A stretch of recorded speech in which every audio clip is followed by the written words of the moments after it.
Olúwa gbà yín. Òwe Jésù wọ́n látọ̀ wá, Jésù járe o. Olúwa járe o. Fún orí ọ̀fẹ́ rẹ̀. Járe o fún àánú rẹ̀. Járe o fún ògo rẹ̀. Járe o fún ẹwà rẹ̀. Ṣìyanu ńlá. Ṣìyanu ńlá. Náwó agbára ńlá. Náwó ògo. A ó sì yàn lógo. A ó sì gbé ọ̀gá. Láì lórúkọ Jésù Kristi. Olúwa wa. Àmín. Ọlọ́run jẹ́ ká bẹ̀rẹ̀ dúpẹ́ fún oore ọ̀fẹ́ náà. Ẹ ká dúpẹ́ fún àánú rẹ̀. Ẹ ká dúpẹ́ fún iṣẹ́ ìyanu rẹ̀ lórí ayé wa. Ẹ ká dúpẹ́ fún owó ògo Ọlọ́run. Fún owó àánú Ọlọ́run lórí ayé wa sẹ́. Jésù, ẹ ká dúpẹ́ fún tó ṣe. Ẹ ká dúpẹ́ fún àánú Ọlọ́run ní gbogbo ọ̀nà. Let's begin to thank the Lord. Let's begin to appreciate Him. Let's begin to honor Him. Let's thank Him. Let's appreciate Jehovah God for grace, for mercy, for His kindness, for His goodness, for His mercy in our life. Ẹ ká dúpẹ́ lọ́wọ́ Ọlọ́run fún ohun tí Ọlọ́run ṣe lórí ayé wa. Ẹ ká dúpẹ́ fún ohun tí Jésù ṣe lórí ilé wa. Olúwa ṣeun. Ẹ ká dúpẹ́ fún ìyanu rẹ̀ sẹ́. Ẹ ká dúpẹ́ fún ọ̀rọ̀ rẹ̀ àti májẹ̀mú rẹ̀ láàárọ̀ yìí. Bẹ́ẹ̀ni máa Ísírẹ́lì ṣe ìwọ tó wá mọ́. Ìwọ tó dá wa sí, ìwọ tí òjòjò tì wá. Ẹ ká dúpẹ́ fún àǹfààní látàrí gbà láti jẹ́ alábàápín nínú ògo rẹ̀ sẹ́. Ẹ ká dúpẹ́ fún oore ọ̀fẹ́ yìí. Jésù ṣú. Jésù ṣú. Ẹ ká dúpẹ́ fún oore ọ̀fẹ́ ńlá. Jésù ṣú. Jésù ṣú. Dúpẹ́ lọ́wọ́ Ọlọ́run fún oore ọ̀fẹ́ ìrìnàjò ọ̀tun. Thank Him. Ọba tó bẹ̀rẹ̀ orin ní àjọ ọ̀sẹ̀ tó kọjá, èyí tó fẹ́ mú ọ tó mú ọ bẹ̀rẹ̀ ọ̀sẹ̀ tuntun yìí. Ẹ ká dúpẹ́ fún let's thank Him for the security of God, ààbò Ọlọ́run lórí ayé wa. Ẹ ká dúpẹ́ fún oore ọ̀fẹ́ Ọlọ́run lórí ọ̀nà wa gbogbo. Ẹ ká dúpẹ́ fún oore ọ̀fẹ́ Jésù ní ilé wa. Olúwa máa ṣeun. Ìwọ tó pọ̀ nígbà tá agbára oṣù. Ìwọ tó ní gbogbo agbára lọ́wọ́ oṣù. Ìwọ tó pọ̀ nígbà tá agbára oṣù. Ẹ ká dúpẹ́ lọ́wọ́ ohun tó Ọlọ́run ń ṣe lọ́wọ́lọ́wọ́ lórí ilé wa sẹ́, lórí ilé wa gbogbo. Dúpẹ́ lọ́wọ́ Jésù yìí fún iṣẹ́ ìyanu rẹ̀. Olúwa ṣeun. Ìwọ tó pọ̀ nígbà tá agbára oṣù. Ìwọ tó pọ̀ nígbà tá agbára oṣù. Ìwọ tó pọ̀ nígbà tá agbára oṣù. Wà á yìn lógo fún iṣẹ́ rẹ̀ sẹ́. Dúpẹ́ lọ́wọ́ Ọlọ́run yìí. Dúpẹ́ lọ́wọ́ Jésù. Dúpẹ́ lọ́wọ́ Ọlọ́run alààyè. Dúpẹ́ fún àǹfààní ńlá. Jésù ṣe. Olùgbàlà máa ṣe o. Ẹnu mọ Ísírẹ́lì ò ṣe. Ẹnu mọ Ísírẹ́lì ò máa ṣe o. Jésù ṣe fún orí rẹ̀. Fún àánú rẹ̀ lórí ayé wa. Jésù ṣe fún àǹfààní. Let's thank Him. Think about His grace. Ẹ ká dúpẹ́ oore tó ṣe fún wa o. Ẹ ká dúpẹ́ fún àánú tá a rí gbà. Ẹ ká dúpẹ́ fún oore ọ̀fẹ́ èyí tó fún wa. Ọba tí òjò dàrú, ọba tí òjò bàjẹ́ mọ́ ọ lọ́wọ́. Ọba tí òjò dẹni lẹ́lẹ̀. Ọba tí òjò dẹni àgbègbè. Olùgbàlà máa ṣe o. Jésù ṣe. Jésù ṣe. Ìwọ ni mo yìn lógo, ìwọ ni mo gbé ga. Dúpẹ́ lọ́wọ́ Ọlọ́run yìí. Dúpẹ́ lọ́wọ́ fún tó ṣe. Dúpẹ́ fún ìyanu rẹ̀. Ẹ ká dúpẹ́ oore. Ẹ ká fún àǹfààní. Ẹ ká fi oore ọ̀fẹ́. Ẹ ká dúpẹ́ fún oore tí Ọlọ́run ṣe. Ẹ ká dúpẹ́ oore ńlá èyí tí Ọlọ́run ṣe lórí ilé rẹ̀. Lórí ayé ọmọ rẹ̀ gbogbo. Olùgbàlà máa ṣe o. Jésù ṣe o. Jésù a yìn ọ́. Jésù a gbé ọ ga fún ìṣẹ́gun ọ̀rọ̀ rẹ̀. Fún ìṣẹ́gun májẹ̀mú rẹ̀ lórí ayé wa. Jésù ṣe. Dúpẹ́ lọ́wọ́ Ọlọ́run. Oore gbogbo lórí ọmọ gbogbo. Àǹfààní ńlá. Oore gbogbo lórí aya. Thank Him for grace. Gbé fún àǹfààní yìí. Ọlọ́run mi ò máa ṣe o. Ọlọ́run mi mo yìn ọ́. Ọlọ́run a gbé ọ ga. Ọlọ́run a fi ògo fún ọ. Jésù a fi ọpẹ́ fún ọ. A fi ìyìn fún ọ. Fún àánú rẹ tó pọ̀ bí iná. Fún oore ọ̀fẹ́ tó dájú. Thank Him, appreciate Him, give that honor to God, give that glory to Him. Praise Him for grace, praise Him for His kindness, praise Him for His mercy.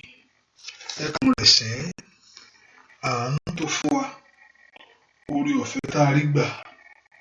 Let's thank Him, bless the Lord this morning for waking you up.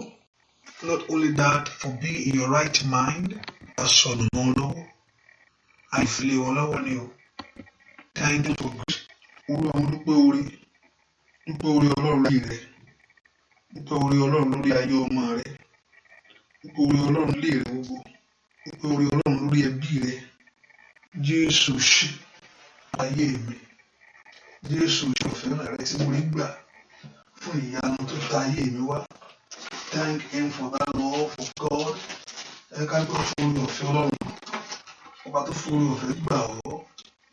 Ọba tí òun dúró tì ọ́. Thank Him, olùgbà ló mọ̀ ṣe.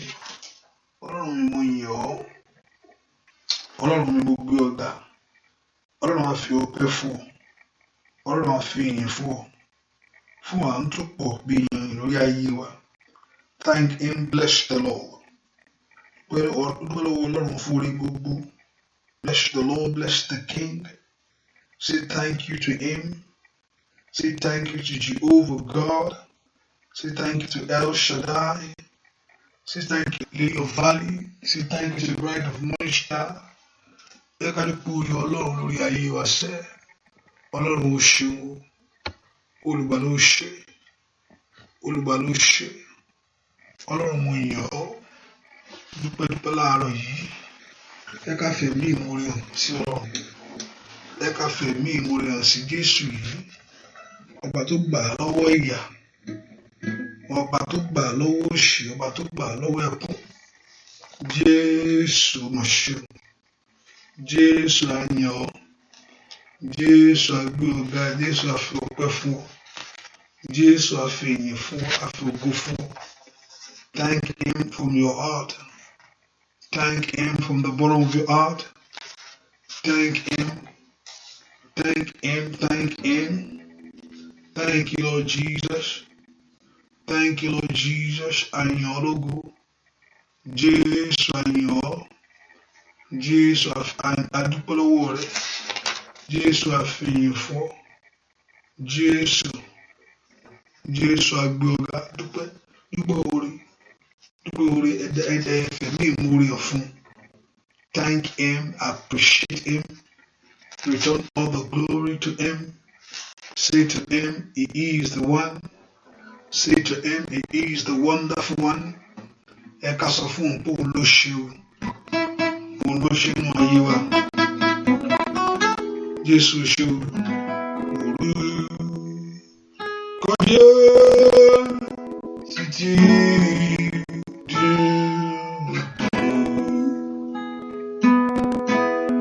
Ògo ni fún orúkọ rẹ̀. Ó ga bani lè àtọ̀gbẹ́. Ògo ni fún orúkọ rẹ̀.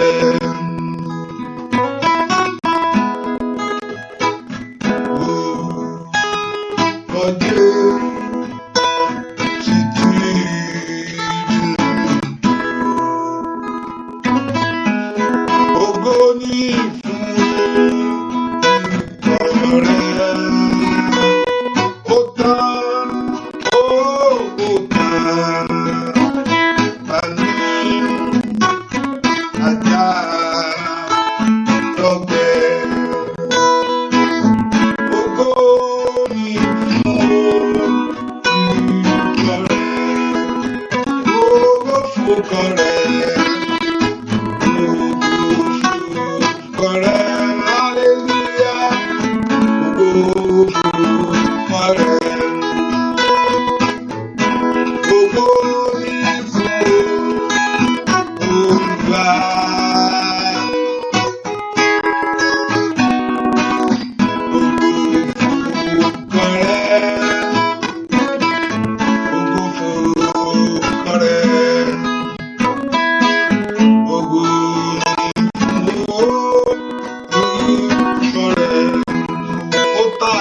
ẹlẹ́ṣẹ̀.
Ìsádi fún wa, orúkọ Ọlọ́run tó jẹ́ bí ìsádi fún ayé wa, orúkọ tá a ní nìyẹn, ó ní agbára wa. Tí ò bá ń ṣe Jésù, tí ò bá ń jẹ́ orúkọ yìí, níbo la bá wà? Ó ní agbára, ó ní ipá wa. Thank him for that name that has been given to us. Lift your voice and appreciate that name. Ẹgbẹ́ ohùn wa sókè káyọ̀ Ọlọ́run fún orúkọ tó fún wa yẹn o. Jésù ṣe. Dúpẹ́ lọ́wọ́ Jésù yìí, ó ṣe o. Olúwa, Olúwa mi, orúkọ rẹ kí ni ìtò bóyá Olúwa, Olúwa wa, orúkọ rẹ kí ìtò owó rẹ là. Olúwa, Olúwa mi o. Orúkọ rẹ kí ó ní ìtò lórí ayé gbogbo. Olúwa, Olúwa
Dúpẹ́ lọ́wọ́ Ọlọ́run ọba tó fún wọn lórúkọ yìí. Ọba tó fún wọn ní orúkọ yìí tó gbogbo orúkọ lọ. Let's appreciate that name this morning. Dúpẹ́ lọ́wọ́ Ọlọ́run fún orúkọ yìí. Orúkọ tí ó gbogbo orúkọ ètò lòdì nínú ayé rẹ lulẹ̀. Orúkọ tí ó fa ayé rẹ sókè láàárọ̀ yìí. Let's appreciate that name. Let's give that honor to that name. Jésù ṣe o. Wọ́n tó jẹ́ ibi ìsádi fún ayé mi. Wọ́n tó jẹ́ ibi ìsádi fún ayé wa. Thank him. Bless the Lord. Bless him. Fi ọpẹ́ dúpẹ́ níwájú rẹ̀ sẹ́. Ẹ ká fi ọpẹ́ lọ síwájú rẹ̀ níwájú Ọlọ́run. Níwájú Olódùmarè yìí. Ọpẹ́ ló ní ká fi wá. Ìyìn mú wá sí Ọlọ́run ọ̀rẹ́. Ìyìn ló ní ká fi wá síwájú kò ṣàròyé. Oye kó tí ò tí ì ṣe ẹnìkan ló ní ká fi wá. Ká wo orí ká ronú jinlẹ̀. Ká ro àròjinlẹ̀ dáadáa. Ká wò ó dáadáa nínú ayé wa kó mọ̀ ṣe. Ọwọ́ Ọlọ́run wà ń bẹ o. Ọ̀pọ̀lọpọ̀ ọwọ́ Ọlọ́run wà ń bẹ o. Ọwọ́ Ọlọ́run ló gbé wa ró. Ọwọ́ Ọlọ́run ló pa wá mọ́. Ọwọ́ Ọlọ́run ló dá wa sí. Gbogbo ògo yẹ ọ́. Gbogbo ògo yẹ Jésù. Jí Jésù dúpẹ́ lọ Jésù ṣe. Jésù ṣe o. Yí ọba ògo torí pé òun ni Ọlọ́run. Dúpẹ́ lọ́wọ́ Jésù. Dúpẹ́ ẹ̀yin ọba ògo torí pé òun lọ Ọlọ́run. Yìn fún iṣẹ́ ìyanu rẹ̀ tí ó ti fi hàn. Dúpẹ́ lọ́wọ́ Jésù yìí. Dúpẹ́ lọ́wọ́ Ọlọ́run yìí. Ó wá pẹ́ láwọn èrò mímá lọ́nà. Ó sì jẹ́ mọ́lẹ̀ wọn lọ́sàn-án lóru. Ẹ̀yin áńgẹ́lì dídá dúdú rà kígbó kí gbogbo yíyúra tẹ̀ wò.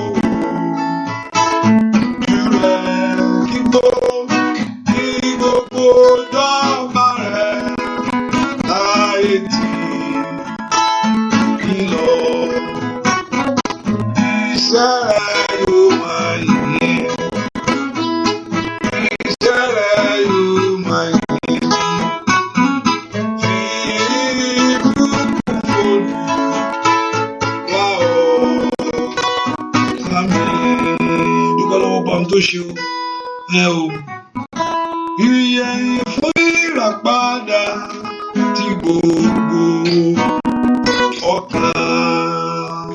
Dúpẹ́ fún Jésù tó ṣe inú ayé rẹ sẹ́. Dúpẹ́ lọ́wọ́ Jésù mà ṣe wọn. Jésù mà ṣe fún orí ọ̀fẹ́ tó fún mi. Thank him, appreciate him. Ọlọ́run fẹ́ ká jẹ́ ọlọ́pẹ́ ní gbogbo ọ̀nà.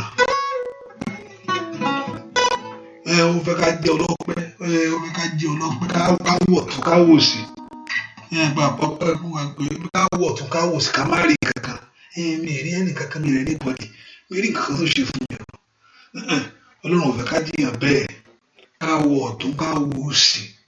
Ká wo ìrìn àjò ayé wa ibi tá a wà yìí. Ibi tó wà yìí gangan tó ń gbàdúrà kọ́rọ̀ mú ẹdí kúrò mẹ́yìn. Ọ̀tá ò tiẹ̀ fẹ́ ká débẹ̀ yẹn àtọ́. Ọ̀tá ò fẹ́ kí a dé ibi tá a tọ́ pé Olúwa mú mi kó mi ibi tí mo wà yìí. Ibi téèyàn tó wà gangan ọ̀tá ò tiẹ̀ fẹ́ kó gbóòórùn ọ̀bẹ. Ṣùgbọ́n orí ọ̀fẹ́ gbé ọ débẹ̀. Orí ọ̀fẹ́ tó tún gbé ọ débẹ̀ yóò tún mọ ọkọ ọ̀bẹ yóò tún mọ ju bẹ́ẹ̀ lọ. Thank him for that grace. Ọlọ́run mo dúpẹ́ láàárọ̀ yìí fún tó ṣe fún mi. Mo dúpẹ́ fún tó ṣe nílé ayé mi. Nínú ayé àwọn ọmọ mi gbogbo. Fún ìrìn àjò mi. O ṣé. Ọlọ́run mo yàn ọ́ bí tó bá ṣẹ̀rẹ̀ nínú ayé mi. Ó fi dá mi lójú pé ẹni tó bẹ̀rẹ̀ iṣẹ́ yóò parí rẹ̀ sẹ́. Thank him. Àwa kọ́ la bẹ̀rẹ̀ iṣẹ́ yẹn, ló bẹ̀rẹ̀ iṣẹ́ inú ayé wa o. Thank him. Ó sì ní ẹni tó bẹ̀rẹ̀ iṣẹ́ inú ayé wa. Ó ní ẹni tó bẹ̀rẹ̀ iṣẹ́ inú ayé wa. Òun ló máa parí ẹ̀. Kò ní ṣe dé àbọ̀. Ó dúpẹ́ lọ́wọ́ Jésù. Èmi wà lẹ́gbẹ̀rún fún yín gbàlà. Ògo Ọlọ́run ọba mi. Ìṣẹ́gun rẹ̀ Jésù tó ṣẹ̀rù mi dayọ̀. Jésù tó ṣẹ̀rù mi dayọ̀, tó mú ìbànújẹ́ tán, tó mú ìbànújẹ́ tán, orí etí ẹlẹ́ṣẹ̀, orí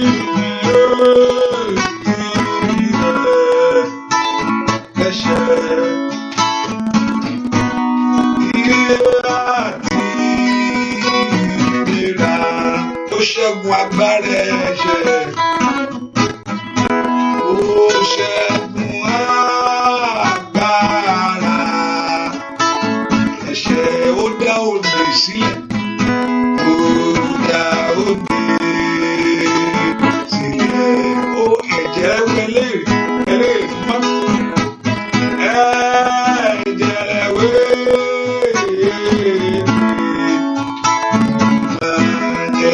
Ṣeun fún mi, ẹ̀jẹ̀ rẹ̀ ṣeun fún bàbá mi àgọ́ Ọlọ́run mi, bàbá mi àgọ́ Ọlọ́run fún mi ní ìrànwọ́ rẹ̀, fún mi ní ìrànwọ́ rẹ̀, kí lè ká gbogbo àgbáyé o.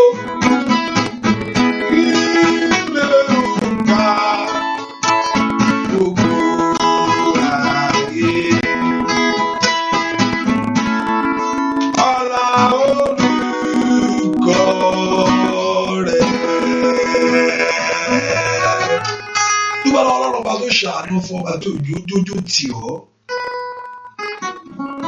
Jésù mà ṣe lórí ayé wa gbogbo. Jésù ṣe o. Jésù ṣe o. Dúpẹ́ fún oore ọ̀fẹ́ yìí. Ọlọ́run mo yàn ọ́, dúpẹ́ fún àánú tarí gbà yìí. Ọlọ́run á gbé ọ̀gá. Tí ẹ bá gbogbo èrè dúpẹ́ kò lè kó tó orí tí Ọlọ́run ṣe. Láti gbà tó ti bí wa. Ṣèdè Ọlọ́run ló ń pa wá mọ́ kò ní kí ló bí wá ṣe, ṣùgbọ́n Ọlọ́run ló ṣe gbogbo rẹ̀. Bẹ́ẹ̀ ni olólójú àlá lójú oorun bá ṣe rìn, ewu wà ní gbogbo, there are dangers all over. Ewu wà lórí bẹ́ẹ̀dì, ẹlòmíì orí bẹ́ẹ̀dì ló ti jábọ́, lórí bẹ́ẹ̀dì tó sùn ló jábọ́, ó tọ́nu. Ewu wà nulẹ̀ mi mú wà yìí, ọ̀pọ̀lọpọ̀ ewu wà nulẹ̀ rẹ̀ gan ló ṣubú ibẹ̀ ló kú sí. Ewu wà lórí stẹ́ẹ̀pù, ewu wà nínú kíchìn, ewu ní gbogbo ibi ni ewu wà, ṣùgbọ́n ọba tí ò jẹ́ kó wọ ayé wọ. Just return the glory to God, thank him. Ewu wà ní mọ́tò kò sí ń wà kò dé ń lọ, kò síbi tí ò sí inú plane náà kọ́ níbo ni kò sí ń bẹ̀, ọba tí ò jẹ́ kí tiẹ̀ jábọ́ lulẹ̀. Nígbà lọ́wọ́ Ọlọ́run fún oore ọ̀fẹ́ yìí, gbogbo àwọn tó dé bá ta ló fẹ́ mú Ọlọ́run sí, kò sẹ́ni tó mú Ọlọ́run sí. Ọlọ́run ju èèyàn lọ, tó bá ṣẹlẹ̀ ta ló fẹ́ mú sí, ta ló fẹ́ àìmọye lè tẹ̀, ta ló mú Ọlọ́run sí. Ní òṣìṣẹ́ kò dọ́lọ́run mọ́, ṣùgbọ́n ọba tí ò jẹ́ kí wúwo ìwọ. Thank him. Olúwa mo dúpẹ́ fún àǹfààní oṣù. Mo mọ oore yìí Ọlọ́run alààyè. Ọlọ́run mo mọ oore tó ṣe fún mi o. Èyí mo wá fi mú ọpẹ́ wá fún ọ. Èyí mo sọ pé o ṣe o. Ọlọ́run mo mọ oore lórí ọmọ mi. Èyí mo sọ pé o ṣe o. Ọlọ́run mo mọ lórí ayé àwọn èèyàn yìí. Èyí mo sọ pé o ṣe o. Dúpẹ́ lọ́wọ́ bẹ́ẹ̀, ọba tí ò jẹ́ kí ọpọlọ sọnù. Ọba tí ò jẹ́ kí ẹgbẹ́ àgọ́ àmọ́ kan tí ń ṣe mọ́. Ọba tí ò jẹ́ pọ́npọ́ àpáyé. Tọpọlọ ẹ sọnù, wọn ti pásápáyé ni kò lè ṣe ń táyé ń ṣe mọ́. Ọba tí ò jẹ́ pásápáyé. Dúpẹ́ lọ́wọ́ bẹ́ẹ̀, Jésù mà ṣe o. Ọba tí ò jẹ́ pọ́pọlọ mi sọnù, Ọlọ́run mà ṣe o. Jésù ṣe gbúàdúà lórúkọ Jésù Kristi. Olúwa wẹ́ pé Jésù mi tẹ̀ wá. Olúwa dárí ẹ̀ṣẹ̀ mi jì mí. Èmi ẹlẹ́ṣẹ̀ tọ̀ wá. Ṣàánú fún mi. Ọlọ́run èmi aláìgbọ́ràn mo tọ̀ wá o. Èmi tí mi tẹríba fún ọ̀rọ̀ rẹ tó. Èmi tí mi ṣe ń tó fẹ́ o. Èmi bẹ́ẹ̀ ni. Èmi tí mi dárí ọjọ́ ọmọdé kejì mi mo tọ̀ wá o. Jésù ṣàánú fún mi. èmi oníbínú onígbéra ọkàn kan tọ̀ wá ó yẹ onírọ́ tọ̀ wá bàbá ọlọ́run ṣàánú fún mi ọmọ náà lanu gbàdúrà orúkọ Jésù orúkọ ńlá Jésù ọlọ́run èmi ẹlẹ́ṣẹ̀ tọ̀ wá o ṣàánú fún mi kàlíà nànà ó sàtìlì àbàkàkàyà. Ask the Lord that you are here before him, the Lord God of heaven, to have mercy. Olúwa èmi ẹlẹ́ṣẹ̀ tọ̀ wá ó yá ṣàánú fún ayé mi mo kó torí àmà ó sùn torí àbá lè kóró sùn torí àmà ó sùn kárí àbá orúkọ Jésù orúkọ ọlọ́run alààyè èmi ẹlẹ́ṣẹ̀ yìí mo tọ̀ wá ó yá ṣàánú fún mi èmi ẹlẹ́ṣẹ̀ mo tọ̀ wá èmi aláìgbọràn mo tọ̀ wá ó yá ayé mi ìjọra àánú gbà ẹ pe orúkọ Jésù ilé mi ìjọra àánú gbà ọ̀nà mi ìjọra àánú gbà ẹ pe orúkọ Jésù dáadáa bí tẹ wá ọlọ́run alààyè èmi ẹlẹ́ṣẹ̀ tọ̀ wá o mo tọ̀ wá ṣàánú fún mi dáríjì mí bàbá dárí ẹ̀ṣẹ̀ mi ẹ jì mí ní orúkọ Jésù dárí ask the Lord to forgive you all your sin ask the Lord to forgive you all your iniquity ask the Lord to forgive you all your trespasses ask the Lord to forgive you all your transgression ọlọ́run èmi ẹlẹ́ṣẹ̀ yìí mo tọ̀ wá ṣàánú fún mi olúwa ṣàmó dẹ́ṣẹ̀ sí ọ I have sinned against you I have sinned against your word mi ìtọ́ ẹni tó ń tọ̀ wá bàbá mi ìtọ́ ẹni tó ń bọ̀ sọ̀rọ̀ yìí ìkàbárò sòtò yàrá lebrondo sí kẹlẹ́bọ̀ bàkóńdò yàrá kó sòtò yàrá rìpàtórìà dúà lórúkọ Jésù Kristi olúwa wá ibùdó àdúrà gan kéèyàn bá ọlọ́run sọ̀rọ̀ ní àdúrà your prayer is not bringing God to submission màrí gbàdúrà ọlọ́run á submit no pẹ̀lú àdúrà rẹ àtàwẹ̀ gbogbo ọlọ́run ju gbogbo yẹn lọ bẹ́ẹ̀ ni not that our prayer is bringing God to submission ní àdúrà mi á dẹ̀ to submit ọlọ́run I command God I saw your prayer is not even bringing God to submission àánú ni àmúgbà rẹ kíní kan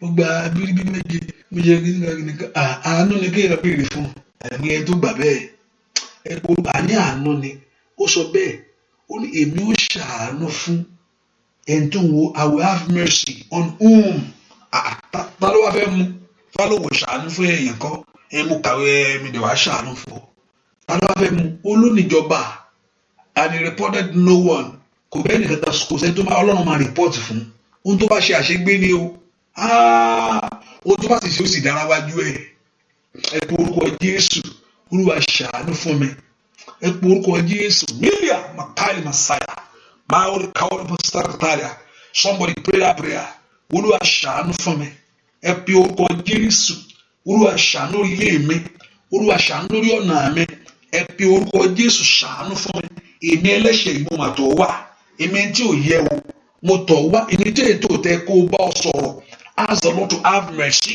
olúwa jẹ́ kí n ráàánú rẹ gbà àánú ni ṣàánú fún mi kó o yí ọ̀rọ̀ ayé mi padà fún mi mẹkáríà kó yí padà sí rere ṣàánú fún mi kó o gbé orí mi sókè anda yàrá bó kó pàrọ̀ sàdá ẹ pe orúkọ Jésù ṣàánú fún mi kó o nànà fún mi ṣàánú fún mi kó o gbóhùn ẹkún mi ask the Lord to have mercy on you to hear your voice olúwa ṣàkó gbóhùn ẹ̀bẹ̀ mi ní àárọ̀ yìí to hear the voice of your cry olúwa ṣàánú fún mi kí ọ̀nà là fún mi olúwa ṣàánú fún mi kí ọ̀nà àbáyọ là fún ayé mi ẹ pe orúkọ Jésù olúwa ṣàánú fún mi.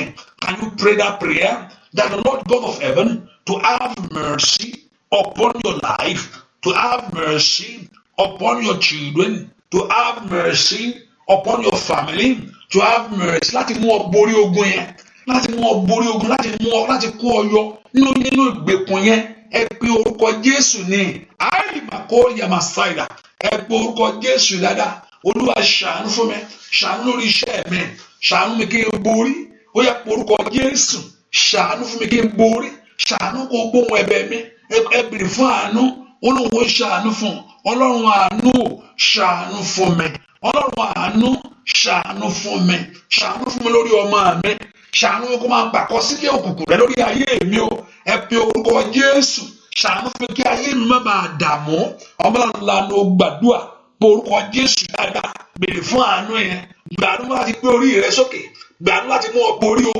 Ẹ pe orúkọ Jésù.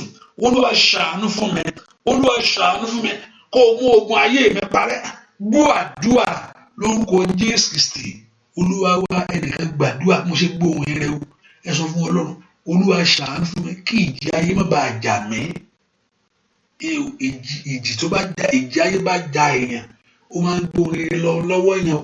Pé ìjì bá jà èèyàn fẹ́ gbà, ó fẹ́ mú nǹkan gidi, ó fẹ́ mú nǹkan tó dá kú lọ́wọ́ èèyàn. Oore ló fẹ́ gbà sọnù. Ohun tó yẹ kó yẹ ṣe láyé. Olúwa ṣàánú fún mi kí ìjì ayé má bàa jà mí. Ìjì ò ní jà ọ́. In tó bá rí tíbi èmi ò mọ̀, I don't know, I've never seen that in Africa, I don't know, but níbí mo ti rí we have seen ibi tí tornado ti jà rí. Kò sí nǹkan tó dáa. Arákùnrin kan ó ti sọ Australia, I don't know that state itself, mo state yẹn tó sọ wípé apá yẹn ṣì wà lábẹ́. Ó level sí ti yẹn pátá ni. Just one state. I was listening to it. But state yẹn, báwo ṣe wá gbàgbọ́ state? Ipò apá abẹ́ wà bẹ́ẹ̀, ó level bẹ́ẹ̀, ìjì wọ̀ bẹ́ẹ̀. Àwọn èèyàn kú, èèyàn tí ìjì máa ń ṣe nìyẹn. Ó level bẹ́ẹ̀, ó bá gbogbo, ó bá complain jẹ́, ó bá gbogbo ẹ̀ jẹ́, ó sọ wọ́n dèrò ẹ̀yìn. Ìjì ayé máa ń sọ ayé ẹni dèrò ẹ̀yìn ni. Ẹ̀hún tí ó máa ń ba orin jẹ́ mọ́ni lọ́wọ́ ni. Ó yá porúkọ Jésù. Olúwa ṣàánú fún mi, má jẹ́ kí ìjì ayé jà mí. Olúwa ṣàánú fún mi, má jẹ́ kí ìjì ayé jà ọmọ mi. Ohun tí ìjì bá jà, ìjì wa bá ó fẹ́ dà kan rú nìyẹn. Ẹ pé orúkọ Jésù, ẹ̀kan gbàdúrà sọ fún Ọlọ́run, Ọlọ́run Ísírẹ́lì, má jẹ́ kí ìjì ayé jà mí. Ó yá sọ́dàdúrà orúkọ Jésù, orúkọ ńlá Jésù, ọba tó pọ̀ ní pàtàgbára. Olúwa ṣàánú fún mi, má jẹ́ kí ìjì jà mí nínú ọdún yìí, nínú ayé kan yìí tí mo wá lórí ọmọ. Olúwa ṣàánú fún mi, má jẹ́ kí ìjì jà mí o. Ẹ pe orúkọ Jésù. Màáì màkóríà lórí iṣẹ́ mi gbogbo, ìjì má jẹ́ ó jà mí. Lórí àkójọ gbogbo tó ti kójọ, lórí ohun tó fẹ́ ṣe, lórí ètò tó, lórí ìgbésẹ̀ tó yẹ kó gbé láyé, níbi tó yẹ kó dé, ní ohun tó fẹ́ ṣe lórí ọmọ rẹ. Ẹ pe orúkọ Jésù. Màmá paoya makiria nesu lórí àbá. Ọlọ́run alààyè, ìjì ò gbọdọ̀ jà mí nínú ọdún yìí. Ìjì ò gbọdọ̀ jà ayé àwọn ọmọ mi. Ọmọ náà lanu gbàdúrà orúkọ Jésù yẹn. Ìjì ayé ò gbọdọ̀ jà ọ́, ìjì ayé ò gbọdọ̀ rí mi gbèsè o, ìjì ayé ò gbọdọ̀ mú mi o. Ní orúkọ Jésù, Ọlọ́run ṣàánú fún mi, má jẹ́ kí ìjì jà mí. Ọlọ́run ṣàánú fún mi, má jẹ́ kí ìjì wọlé tọ̀ mí wá. Ọlọ́run lanu gbàdúrà. Ó bá pe Jésù dáadáa, ìjì ò gbọdọ̀ jà o, ìjì ò gbọdọ̀ jà ọmọ rẹ o, ìjì ò gbọdọ̀ jà ilé rẹ o, ìjì ò gbọdọ̀ jà iṣẹ́ rẹ o, ìjì ò gbọdọ̀ jà ayé ọmọ rẹ o, ìjì ò gbọdọ̀ jà ilé rẹ. Ẹ pe orúkọ Jésù. Olúwa ṣàánú fún mi, Olúwa ṣàánú, má jẹ́ kí ìjì jà mí. Ní orúkọ, ìjì ayé ò gbọdọ̀ jà mí, ìjì ayé ò gbọdọ̀ jà iṣẹ́ mi. Ẹni tí ìjì ayé bá jà iṣẹ́ bọ́nu rakatali amako sata lemprendo shikeyaba bokodi amako perusakeyaba lemprenda dua lórúkọ Jésù Kristi Olúwa wa. Mo fẹ́ kó gbàdúrà yẹn, mo fẹ́ kó ṣàánú fún mi sẹ́. Nǹkan mi ìṣó nígbàgbọ́ mi tó yẹ kó ṣe Kristẹ onígbàgbọ́ nǹkan mi á sì ṣe wọ́n. Ọ̀pọ̀lọpọ̀ agbábá ilé Ọlọ́run jẹ́kẹ́lẹ́ abádọ́run àmàlà bèrè lọ́wọ́ Ọlọ́run. Nǹkan mi á ṣẹlẹ̀ séyàn pé bóyá pariwo but àdìkẹ́ mi kàn ó yí Ọlọ́run gbogbo nǹkan burúkú ò ní ṣe lórí ẹ̀ta yá sọ pé ó yí Ọlọ́run. Ṣàbí dáadáa, nǹkan burúkú ò ní ṣẹlẹ̀ sí ọ tí ayé á sọ pé ó yí Ọlọ́run. Nígbàgbọ́ it's okay, things happen. Ṣùgbọ́n èèyàn lè bẹ̀bẹ̀ níwájú Olúwa kó yí nǹkan dànù fún ọ. Things happen in life, yes, nǹkan ṣẹlẹ̀. Nígbàgbọ́ náà, yes, àìmọye nígbàgbọ́ tí nǹkan méjì ṣẹlẹ̀ sí. Ṣé gbogbo ayé sọ pé ó yí Ọlọ́run ní kí ló fẹ́ ṣe? Lórúkọ Jésù kò ní ṣẹlẹ̀ sí ọ. Àánú gbé fò ọ́ ru, àánú gbé fò èmi ru. Lórúkọ Jésù, àánú Ọlọ́run gbé fò wá ru. Ìjà yóò ní jà ọ́. Ṣàmì dáadáa. Yes, things have happened. A lot of things have happened. That sometimes you want to question God and say, why? Better. Why do you allow this?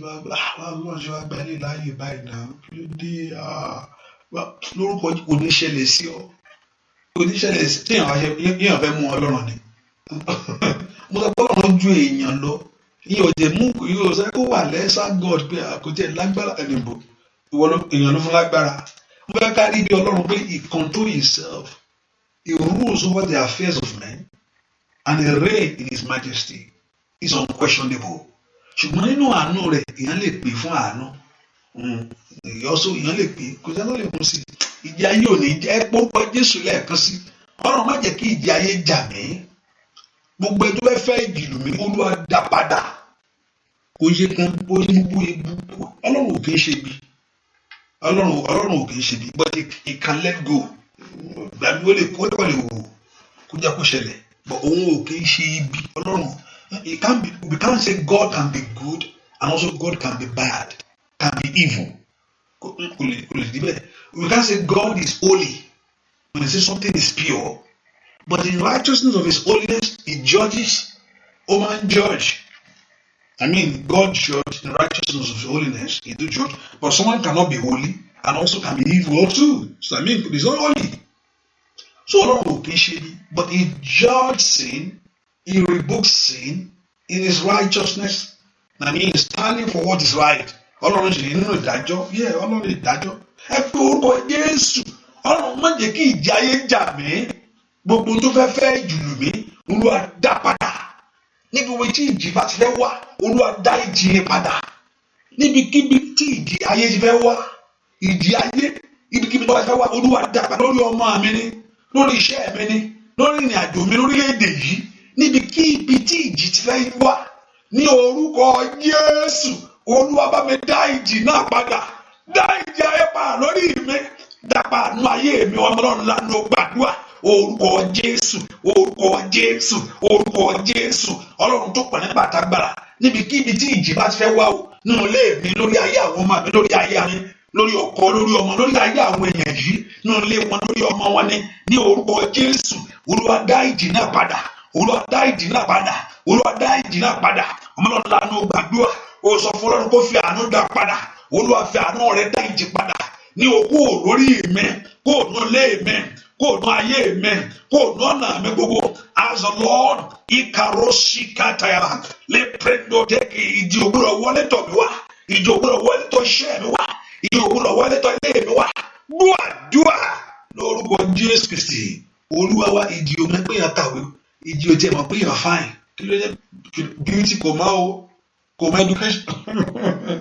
Kò tiẹ̀ mọ́ ọmọ ìyá. Àwọn méjì kan dọ̀kan. Ní àwọn bàbá wọn lọ kí. Mẹ́rìnlá náà ṣe díẹ̀. Ìgbà tí ìjì yẹn ṣe.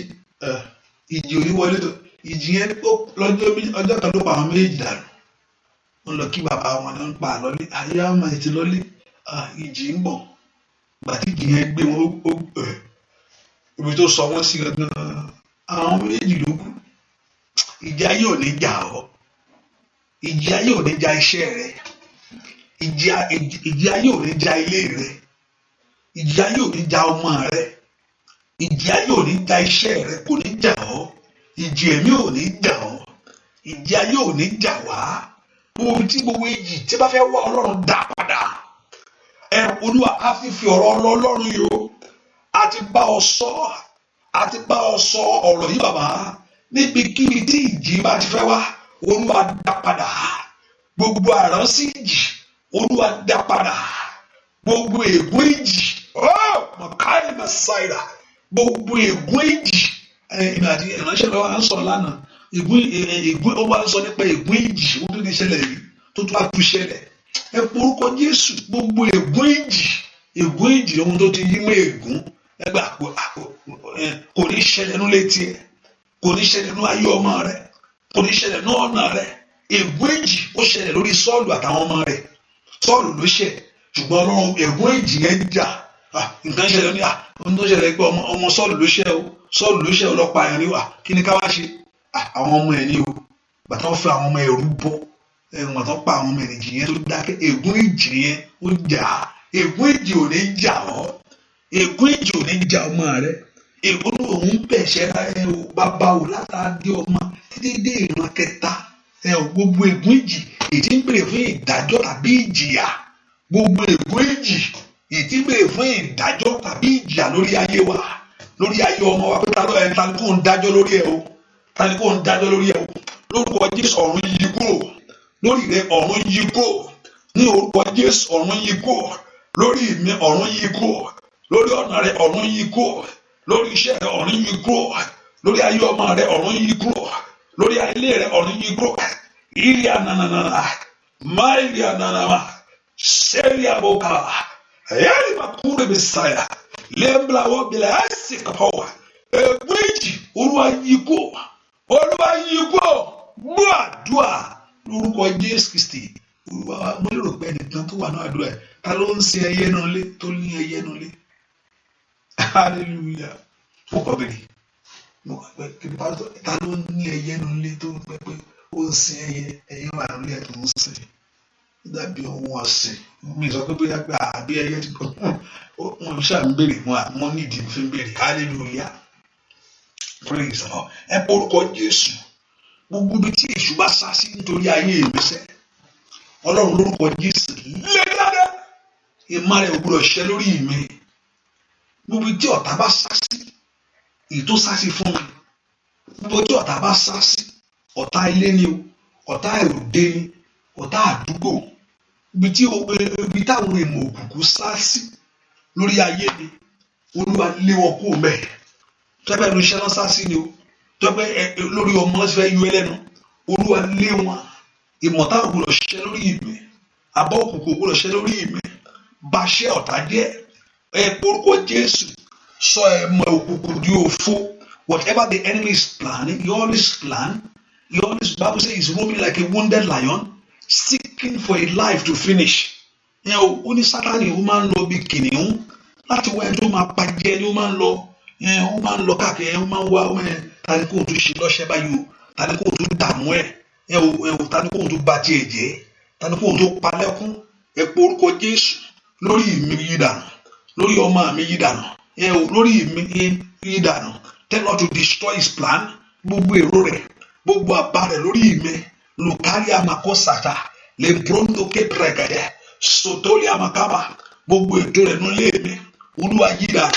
Gbogbo ètò rẹ̀ láti jẹ mí níyà, gbogbo ètò rẹ̀ láti pa mí lẹ́kún, ẹ pe orúkọ Jésù. Makatali abako shikiaba, gbogbo ètò ọ̀tá ní orúkọ láti sọ̀rọ̀ mi ètò fẹ́ bà gbogbo iṣẹ́ jẹ́, láti fa orí sẹ́yìn, láti mú ayé ẹni jìyà, gbogbo ètò ìkùnkùn lórí ilé mi bàjẹ́, Olúwa bàjẹ́, Olúwa bàjẹ́, Olúwa bàjẹ́, Olúwa bàjẹ́, Olúwa bàjẹ́, Olúwa bàjẹ́, Olúwa bàjẹ́, Olúwa bàjẹ́, Olúwa bàjẹ́, Olúwa bàjẹ́, Olúwa bàjẹ́, Olúwa bàjẹ́. Gbàdúrà lórúkọ Jésù Kristi Olúwa wa. Gbogbo ènìyàn sọ pé ọlọ́lá ni ọ́. Gbogbo ènìyàn sọ pé ọlọ́lá ni ọ́. Jẹ́ kọ́lá rẹ̀ hàn nínú ayé mi ò bàbá. Gbogbo ènìyàn sọ pé ọlọ́lá ni ọ́. Gbogbo ènìyàn sọ pé ọlọ́lá ni ọ́. Sọ fún Jésù, jẹ́ kọ́lá rẹ̀ hàn lórí iṣẹ́ mi. Bóyá gbogbo ènìyàn sọ pé ọlọ́lá ni ọ́. Ẹlẹ́dàá mi, gbogbo ènìyàn sọ pé ọlọ́lá ni ọ́. Kábíyèsí, jẹ́ kọ́lá rẹ̀ hàn lórí ilé mi bàbá. Gbogbo ènìyàn sọ pé ọlọ́lá ni ọ́. Gbogbo ènìyàn sọ pé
gbóná lórí ilé rẹ̀. Ọlá Olódùmarè kó wà lórí iṣẹ́ rẹ̀. Lórí ọmọ gbogbo, lórí ọkọ gbogbo, lórí àná, lórí gbogbo ọ̀nà wa sẹ́ra. Gbogbo ènìyàn sọ pé ọlọ́lá ni ọ́. Gbogbo ènìyàn sọ pé ọlọ́lá ni ọ́. Jẹ́ kọ́lá rẹ̀ hàn lórí ayé mi o bàbá. Óyá o gbogbo ènìyàn sọ pé kábíyèsí ọlọ́lá ni ọ́. Gbogbo ènìyàn sọ pé ọlọ́lá ni ọ́. Jẹ́ kọ́lá rẹ̀ hàn lórí ayé mi o bàbá. Jẹ́ kọ́lá rẹ̀ hàn lórí óyá gbàdúrà sẹ́. Jẹ́ kọ́lá rẹ̀ hàn lórí ayé mi o bàbá. Jẹ́ kọ́lá rẹ̀ hàn lórí iṣẹ́ mi o bàbá o. Jẹ́ kọ́lá rẹ̀ hàn lórí ilé mi o bàbá. Jẹ́ kọ́lá rẹ̀ hàn lórí iṣẹ́ mi o bàbá. Ẹ porúkọ ẹnìkan gbàdúrà. Ó dàbí obìnrin ló fẹ́ ní àdúrà yìí. Èmi ò mọ tó ṣe má ìlẹ̀kẹ̀. Ṣùgbọ́n mo fẹ́ kó gbàdúrà dáadáa. Èmi ò mọ tó jẹ́ má ìlẹ̀kẹ̀ ṣá. Ṣùgbọ́n mo fẹ́ kó gbàdúrà. Olúwa, níbi tí ayé dá mi gúnlẹ̀ sí, jẹ́ kí n kúrò ńbẹ̀. Olúwa, níbi tí ayé sọ kí n wà, where the enemy say this way you going to be. Ibi tí ayé sọ pé kí n dá mi gúnlẹ̀ sí, Olúwa mú mi kúrò níbẹ̀. Olúwa mú ọmọ mi kúrò níbẹ̀. Arákùnrin yẹn 38 years náà fi dá gúnlẹ̀ sí ojú kan tí ò rí olùrànlọ́wọ́. Òun kan túlẹ̀ tó ń tiraka. Ẹgbẹ́ máa yóò tiraka. The man is even trying to help himself. Ó ní gbà mí òun á fẹ́ sáré láti kọ́kọ́ débẹ̀. Ṣùgbọ́n wọ́n á ju òun bẹ̀. Ọdún kìíní, ó ta ọdún kìíní. Bàbá ni. Eré ló kọ́kọ́ pè. Mo rò pé máa yẹn níbi màá tọ́kọ́ débi kíní yẹn. Eré ló máa pè kíní yẹn pé kí ló wà bẹ̀. Máa làwọn bá ń bì kíákíá wá ti fò sínú omi. Ó fò sí mi lọ́jọ́ ọdún kìíní. Ó kọjá wàsà. Ó lulẹ̀. Ẹlẹ́kejì. Praise the Lord. Hallelujah. Kò rí bẹ́ẹ̀ mú ọdún kìíní, ọdún kejì títí dé kẹta kọ́wátá. Ìkẹta gan-an tí ẹ̀ tó kọjá kẹta ó bọ́ sí 38. Àgbà tí aláàánú pàdé ẹ̀ lórúkọ Jésù. Aláàánú kó pàdé ayé yìí. Aláàánú lórúkọ Jésù kó pàdé ayé yìí.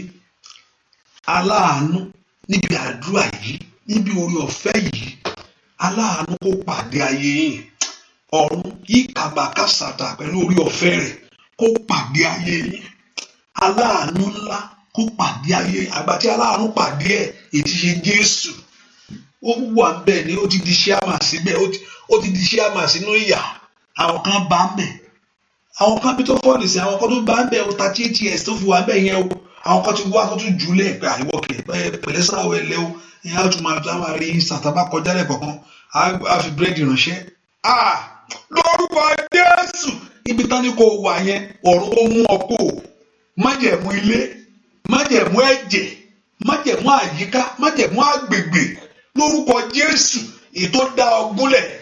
Májẹ̀mú ènìyàn. Orí àmàkọ́rí Màsáìrà. Májẹ̀mú òkùnkùn. Ètò ní ká dúró síbi tá a wà yẹn gbà níṣẹ́ ẹ̀ ní pòmì. Lòkálì màkó Prada. Àánú Jésù kó fà wá jáde. Iṣẹ́ Káfárì kó mú wa jáde. Iṣẹ́ Káfárì kó mú wa jáde. Iṣẹ́ Káfárì kó mú wa jáde. Iṣẹ́ Káfárì kó mú wa jáde. Ibẹ̀ ló sọ pé ó ti parí. Pé iṣẹ́ Sátánì ẹ̀ parí o. Ibẹ̀ ni Jésù fọ́ọ̀rí Sátánì. Ikọ̀ ni a máa kọ́ ìpìlẹ̀ rẹ̀ sàlẹ̀. Lembronda kaba. Lórúkọ Jésù. Ibi tó dá wa múlẹ̀ sí. Ibi tó ní kò dúró sí. Ibi tó ní pé àìgbé o ti bọ̀ ọ́n bẹ̀ tó kọjá rẹ̀ nìyẹn. Ibi tó dá ọmọ múlẹ̀ sí. Ní orúkọ Jésù. Níbi àìsàn yẹn. Àìrọ́kọ ni. Àìrọ́mọbí. Àìríṣẹ́. Àìrítẹ̀síwájú. Àìróoremú. Failure. Ika Paris disappointment, Ika backwardness, Ika where they have hold you down. Let heaven release you. Ọ̀run kó tú ọ sílẹ̀. Ọ̀run kó tú ọ sílẹ̀. ọ̀run kó tú ọ sílẹ̀, ọ̀run kó tú ọ sílẹ̀, ọ̀run kó tú ọ sílẹ̀ níbikíbi èyí tí ayé dá ọ múlẹ̀ sí, ibi tó ní ká dúró sí o, ibi tó ní ká dúró sí tọmọtọmọ, tìlétìlé, ó yẹ jáde. Come out of it. Come out of that failure. Come out of that stagnancy. Come out of that disappointment. Kó dohun ìgbàgbé, kó dohun ìgbàgbé, kó dohun ìgbàgbé, kó pòórá, kó pòórá, kó pòórá, kó pòórá, kó pòórá. Ìṣẹ̀lẹ̀ inú ayé rẹ̀ mi kú tàgàdà, kò brando síkàwá, lè torí àmọ́ kú ṣèkèwà. Lórúkọ Jésù kó pòórá, agbára jíǹde kó mú kó pòórá. O gbúdọ̀ rí mọ́, ṣàbẹ́rẹ́, o gbúdọ̀ rí mọ́, o gbúdọ̀ mọ́, ìyá ni o gbúdọ̀ mọ́, ẹkún ni o gbúdọ̀ mọ́, lìkọ́ni àmàkàtà, ìtìjú ni o gbúdọ̀ mọ́. Gbogbo tẹ́ gbé wọnú àdúrà yìí tẹ́ ẹ fẹ́, all what you have rejected, all what you don't want in your life, repatoniaba, let it disappear totally. Ọ̀run kó gbà, ọ̀run kó gbà, ọ̀run kó gbà, ọ̀run kó gbà, ọ̀run kó gbà. Dúà lórúkọ Jésù. Sárákùnrin eré ló pè é. The man thought it's a joke. Ọdún kìíní, ọdún kejì. Ìmú bóyá ẹni tí ó ṣe bóyá ó tẹ̀ tó ó fáwọn ẹlòmíràn láyé ó try ló sọ pé kóun tó débẹ̀ àwọn ti ṣáájú ò débẹ̀. Tàbí àwọn míì tó yẹ pé ó tó jù lọ. Bàbá tó gba ṣé àmà nú ìyá o. Àgbà tó gba ṣé àmà nú ìyá ò ní gbà. Ọ̀run ó mú ọkọ mẹ́ǹtì. Ọ̀run ó mú ayé àgbà tó bá ṣe àmà nínú ìyà. Ṣùgbọ́n gbà tí Jésù rí, Jésù rí bó ti pẹ́ ń bẹ̀, Jésù ọ̀gá wò pé ẹni ti pẹ́ mi, ó ní àánú sì ṣe. Lórúkọ Jésù kó ṣàánú fún ọ. Kí Jésù kó wo ìyà tó ti jẹ. Kí Jésù tó wo ẹkún yẹn. Kí Jésù tó wo ìbéèrè rẹ kó wo àdúrà rẹ lónìí. Kí Jésù tó wo ohun táyé ń sọ. Kí Jésù tó wo ohun tí ayé máa wí. Ohun tí ayé ń sọ báyìí àti ohun tí ayé á wí pé ṣe bó lọ chọ́ọ̀chì náà, ṣe bó ń ṣe kíní kan. Kí Jésù kó wo ohun tí ayé ń sọ báyìí àti ohun tí ayé ó wì lórúkọ Jésù kó fi tú ọ sílẹ̀. Kí Jésù kó wo ti ẹ̀jẹ̀ rẹ̀ àti orúkọ rẹ̀ àti ọ̀rọ̀ rẹ̀ kó dá ogun náà dúró, kó dá ogun náà dúró, kó dá ogun náà dúró, kó mú ìjàkadì yẹn kúrò ní ayé yẹn, kó fi àánú gbà yẹn, kó gbé oríire fún yẹn. Kó dáhùn ẹ̀bẹ̀ náà, kó dáhùn ẹ̀bẹ̀ náà. Jésù wo arákùnrin yẹn, ó wò ó jẹ pẹ́ńbẹ́, ó sì ṣàánú fún. Ẹ̀rọ ó fẹ́ máa tójọ́, mo ti di ṣáàmà bíi ṣáàmà lòun. Tó ń bá fẹ́ kọ́kọ́ débi kí nìyẹn, gbogbo yẹn ló máa ń yà wọ́n lẹ̀. Gbogbo ẹ̀ sá gbogbo wọn ṣàṣe tó fi bá 38 years tó fi wọ 38 kí 38 wá ṣe kéré inú ayé ni. Màmá ṣé àǹtí 38 ò ń ṣe kéré o. 38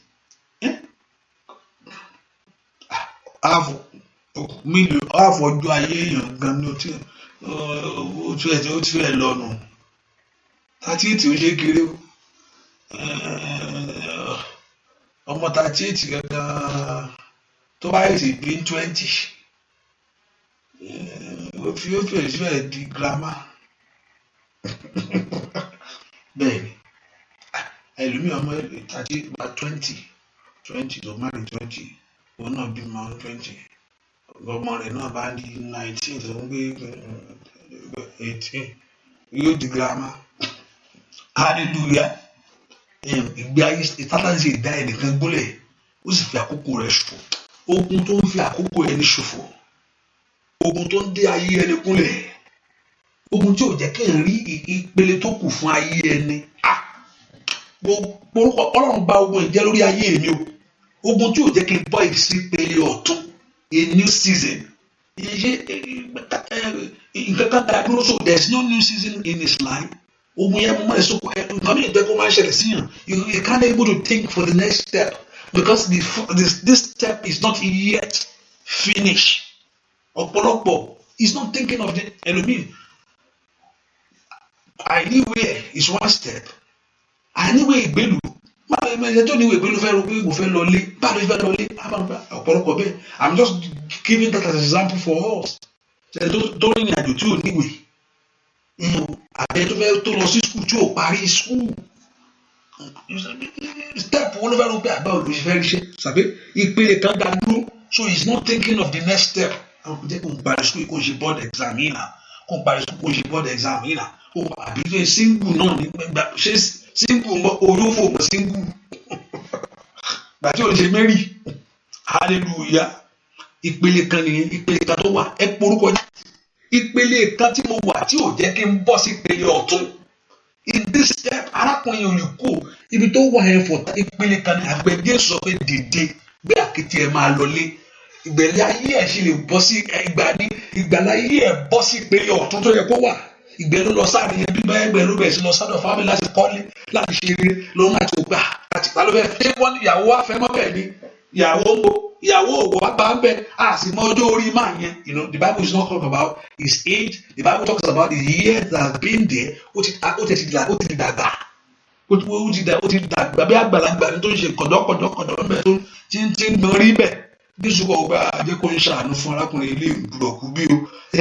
ìpele tó dá mi dúró ìpele tí mo wà tó dá mi dúró this season of my life that hold me heaven release me ẹ sọ fún Ọlọ́run ìpele tó dá ọmọ mi dúró ìpele àìlọ́kọ yẹn ìpele àìsàn yẹn tí ò jẹ́ kó rún tó yẹ kó ṣe máa lọ start business mi ni máa lọ bẹ́ẹ̀ ìpele tó dá mi dúró in that section of my life ìpele kó fẹ́ ṣe board exam yẹn ni o school yẹn ló fẹ́ ìpele yẹn ló di ẹ̀ mú àjà ṣe tó fẹ́ tí o ti pass board exam ló fẹ́ ṣe exam ló fẹ́ ríṣẹ́ ìwà pẹ̀lú ẹ̀sùn gbogbo ìpele tó dá dúró Olúwa mú mi kúrò gbogbo májẹ̀mú tó fi dá mi dúró síbẹ̀ Olúwa mú kúrò Olúwa bàjẹ́ mú mi lọ sí ìpele ọ̀tún.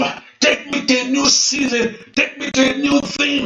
Ọlọ́run lánàá gbàdúrà orúkọ Jésù. Èlì àmọ́lì àkúsáyàmà. Ẹ pọ orúkọ gbogbo ìpele tí mo wà. Ètí mo dúró síbẹ̀ ní ẹ̀ka dórí àbá. Olúwa mú mi kúrò ní ìpele yìí. Olúwa mú mi kúrò ní àkàsọ̀ yìí. Lè pra mú mi ní àkàsọ̀ tún. Lè pra dàgálìàmà fún ìgbéga.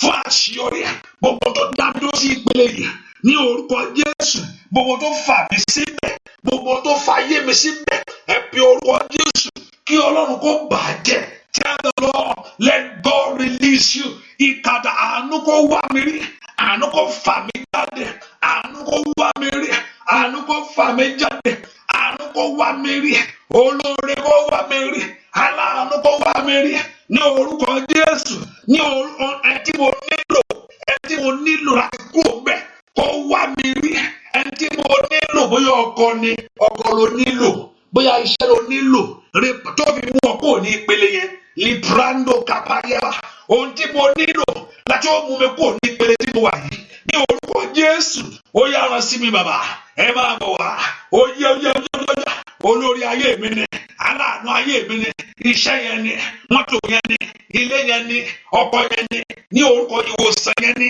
ìtọ́mú ọkọ ní ìpele tó wà yẹn táyé ní kò wà yẹn táyé ní káyé ọmọ rẹ wà yẹn ní orúkọ Jésù ọ̀run rẹ̀ kó ṣí sílẹ̀ àánú rẹ̀ kó dá dúà lórúkọ Jésù Kristi Olúwa wa Ọlọ́run sọ fún mi pé Ọlọ́run yìí kò sí ohun tí kò lè ṣe kò sí ohun tí Ọlọ́run ò lè ṣe o the life can sing jẹ́ mo ti ń gbàdúrà kò sí ohun tó lè ṣe kò sí ohun tí Ọlọ́run ò lè ṣe that never deny the Father kò sí ohun tí Ọlọ́run ò lè ṣe bẹ́ẹ̀ ni kò sí ohun tí Ọlọ́run ò lè ṣe ìṣòro ayé mi pé kò sí ohun tí Ọlọ́run kò sí ohun tí ò lè ṣe Ọlọ́run ti wà I want you to know that ìyá àgbà Ọlọ́run ò sí Ọlọ́run wà àṣejọ Ọlọ́run wà kò sí ẹnìkan tó ń jọ kan pé mi ìfẹ́ bìlì pé Ọlọ́run wà it's okay ìṣòro yẹn ò dínà ìpè Ọlọ́run wà tí wọ́n kọ́ Ọlọ́run kó gbà á ní ọ̀tọ̀pọ̀ Ọlọ́run kò ṣe é bá jà kò ṣe é bá bínú kò ṣe é bá jà torí pé kí n tó ẹ̀jọ́ àṣetẹ́ kí lè sọ pé Ọlọ́run ò sí nígbà tí mo gbàdúrà títí tí mo ṣe kílé kan pé mi rò pé Ọlọ́run wà kò change fact Ọlọ́run wà hallelujah ìwọ ni tí tólú ẹni kórì tiẹ̀ mọ́ lọ́dọ̀ rẹ̀ Ọlọ́run wà tólú ẹni wà láàyè rẹ̀ ṣòpé ìwọ èèyàn kan tó wà láàyè ṣòpé God is alive Tọ́lọ́run ò bá sí láyé èmi gan lè mí. Nínú èmi rẹ̀ lèmi tí mí. The breath of God give me life. The spirit of the Lord has made me. And the breath of the Lord has gave us life. Nínú mímí Ọlọ́run láti mí. So Ọlọ́run wà. So that's it. Pé nínú ẹ̀ kó wá rí tiẹ̀ ṣe ń bẹ̀ ni. Kó wá fi àánú gbọ́. Olúwa má jẹ́ jìyà yìí. I don't know what is going on in your life. Ohun tó mi mọ tẹ́ tó ń gbàdúrà fún. I don't know what you are facing. I don't know it. Mi mọ èèyàn ló mọ bí tí bàtà ń tẹ̀ ọ́ lẹ́sẹ̀. Olúwa gbà mí nínú ìyà yìí. Ìyà ọkọ mi yìí. Ìyà ọmọ bí mi yìí. Ìyà àríṣẹ́ mi yìí. Ìyà aláṣeyọrí mi yìí. Èmi ò mọ tó ń ṣe tó dàbí ìdààmú ọkàn rẹ̀. Èmi ò mọ tó ti dàbí ìpòrúurú. Olúwa gbà mí. Olúwa gbà mí. Olúwa gbà mí. Olúwa gbà mí. Ó mọ bó ṣe lè gbọ́. Ó mọ bó ṣe lè gbọ́ ọmọ rẹ̀. Olúwa gbà mí. Mo wá fún ìgbàlà ni. Olúwa gbà mí. Mo wá fún ìwòsàn ni. Olúwa gbà mí. Mo wá fún ìtúsílẹ̀ ni. Olúwa gbà mí. Mo wá fún ìbùkún ni. Olúwa gbà mí. Mo wá fún àṣeyọrí ni. Olúwa gbà mí. Mo wá fún ìgbàlà ni. Olúwa gbà mí. Mo wá fún ìgbéga ni. Olúwa gbà mí. Mo wá fún ìbùkún ni. Olúwa gbà mí. Mo wá fún àṣeyọrí ni. Àwọn ọlọ́run gbàdúrà orúkọ Jésù. Tell him to save you. Káyì màkú pradàgàdà. Lẹ́sọ̀n tó lé àmàkó pẹ̀rú sàkẹ́yà. Sọ fún Jésù gbà mí. Olúwa gbà mí. Gba ilé àwọn èèyàn yìí. Gba ilé àwọn èèyàn yìí. Gba iṣẹ́ àwọn èèyàn yìí. Gba ilé àwọn èèyàn yìí. Gba ọ̀nà àwọn èèyàn yìí. Let God deliver every agenda of your life. Every plan of your life. Mo ní kó Olúwa kó gbà yín. Ojú ò ní tì yín. Mo ní kó Olúwa kó gbà yín. Ojú ò ní tì yín. Mo ní kó Olúwa kó gbà yín. Ojú ò ní tì yín. Aṣọ ìyà Ọlọ́run fàyà. Ayé ò ní rí dàbò ọ́ lára. Aṣọ òṣì Ọlọ́run kó fàyà. Ayé ò ní rí dàbò ọ́ lára. Aṣọ ẹkún ní orúkọ Jésù. Ọ̀run kó fi dóná. Makoto yaba kó sóto yaba. Le prendo sí kelebo. Ojú ò ní tì yín. Ayé ò ní yọ̀ yín. Dúà lórúkọ Jésù Kristi. Olúwa wa orúkọ Jésù. Ọjọ́ kan náà nìyẹn máa ń bá àṣeyọrí pàdé. Ọjọ́ kan nìyẹn máa ń bá olè pàdé. Orúkọ Jésù. Olúwa jẹ́ kí àárọ̀ ẹ̀ jẹ́ ọjọ́ náà fún mi. Ọjọ́ kan arákùnrin náà lọ́jọ́ wà mẹ́jọ yẹn for many years. Ọjọ́ kan Jésù ṣe pàdé ayé ẹ̀. Ìṣòro ayé ẹ̀ tán. Ìtùrú ẹ̀ dì tán. Ìṣòro 38 years dì tán. Òun là ń sọ dòní. Tí ò bá dì tán. Ṣùgbọ́n ìṣòro yẹn á dì tán. Ìbànújẹ́ ìwádìí rẹ̀ fún nígbé àkejì rẹ̀ máa lọ. Ṣùgbọ́n má dẹ̀ṣẹ̀ mọ́ o. Hallelujah. Tàbí gbé sin ẹ̀ṣẹ̀ ló mú débẹ̀. Máa lọ adáríjì o. Ṣùgbọ́n má dẹ̀ṣẹ̀ mọ́. Tàbí nǹkan kan. Some theologians say, don't let me go that way. There's some people trying to, identify nǹkan tó fà á. So, but ṣàlẹ̀ kó máa lọ. Ìbànújẹ́ ta tí ẹ sì dópin. Orúkọ títẹ̀ mí náà jù dópin. Jẹ́ kí àárọ̀ ẹ̀ jẹ́ àárọ̀ náà. Ó ṣàtì ń gbàdúrà látijọ́ yìí. Olúwa jẹ́ kí àárọ̀ yìí jẹ́ àárọ̀ yìí fún mi. Olúwa jẹ́ kí àárọ̀ yìí jẹ́ kó jẹ́ àárọ̀ náà kí ayé mi tọ̀ mí wá. Olúwa jẹ́ kí àárọ̀ yìí kó jẹ́ àárọ̀ náà kí ògo ayé mi bú jáde. Ẹ kó orúkọ Jésù. Olúwa Ọlọ́run alààyè jẹ́ kí àárọ̀ yìí kó jẹ́ àárọ̀ náà kí àṣeyọrí kó dé bá ayé mi. Ó yá gbàdúrà orúkọ Jésù. Orúkọ Jésù. Ọba tó pọ̀ nípa àti agbára. Olúwa Ọlọ́run alààyè jẹ́ kí àárọ̀ kó jẹ́ àárọ̀ náà. Ọmọ náà ńlá ló gbàdúrà. Jésù jẹ́ kí àárọ̀ yìí kó jẹ́ àárọ̀ yìí. Èmi ò bóyá òru ló ṣe wà. Sọ fún wa pé òru sọ pé Ọlọ́run jẹ́ kí òru ìjójí òru náà.